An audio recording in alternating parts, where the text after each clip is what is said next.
As one of the main drivers and individuals responsible for the rescue and bailout plans for the banks back in 2008, how do you think about the bailout structure for the airlines and perhaps some of the other industries that may now be looking for a piecemeal deal, and whether shareholders in those deals should be diluted effectively, or there should be significant warrants to pay the taxpayer back ultimately, and whether that differs from the way you think about the banks?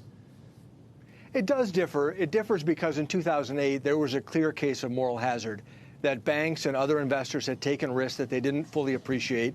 And if we didn't take on some reward for taxpayers, we'd be encouraging them to repeat the same behavior. This is a natural disaster effectively hitting the U.S. economy at the same time. I don't see any moral hazard here.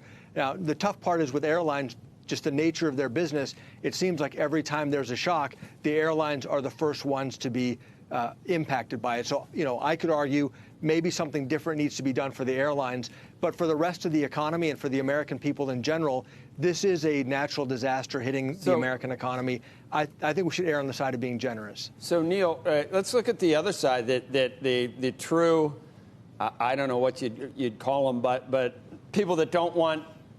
You mentioned you don't want to privatize these. You don't want the taxpayer to pay for these losses. What about true capitalism? Let everything fail that needs to fail when something, when they get out over their skis, and they make a lot of money when things are going right, and then they get bailed out when things aren't going right. What about not getting more stringent in terms of or more generous in terms of bailouts, or more stringent in terms of regulations, and just go back to the Fed not increasing its balance sheet 5, 6, 7, 10 times in a not debasing our currency, holding the line on on money printing, and not letting Congress get totally profligate? What about letting the chips fall where they may? You are on the 180 degrees from there in recent years. Well, I think it's an interesting theoretical concept. It's like letting the forest fire just rage. Let it burn, and eventually it'll burn itself out. And meanwhile, all the animals are dead.